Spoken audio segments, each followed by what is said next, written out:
follow-up to the critically acclaimed Shadow of Mordor. It was an awesome game, but thankfully we got to play the sequel right here at SDCC. James, what did you think?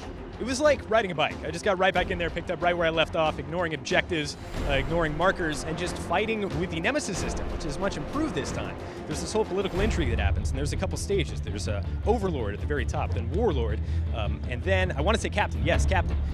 And I just got caught up in that. I had this grunt kill me, and I felt completely embarrassed.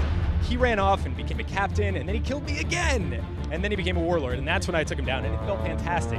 Anyone who hasn't heard of the Nemesis system, I don't even know how to explain it except that it's like an AI hierarchy, basically, but we still don't understand why it isn't in more games because it's so satisfying and such impressive technology. I actually got to do the Fortress Assault, which I understand you didn't get to do, which is a really grand scale. There's a lot of decision-making even from the get-go, because this time around, the Nemesis system also applies to your allies. You basically have warlords on your side who level with you, and they're trying to capture points before you actually get inside the fort and fight a boss. It's pretty chaotic. It was very hard, but really satisfying.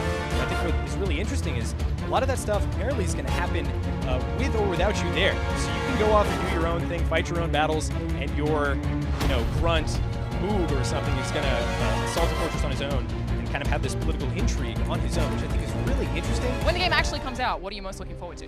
I have to say, I think the progression. They're doing a really interesting thing with just your own Talion and Celebrimbor progression.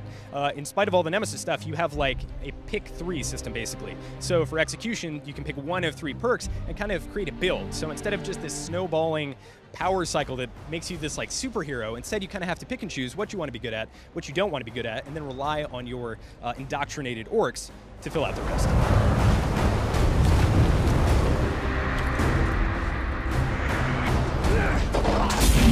Come on, Middle-earth Shadow of War, stay right here on IGN.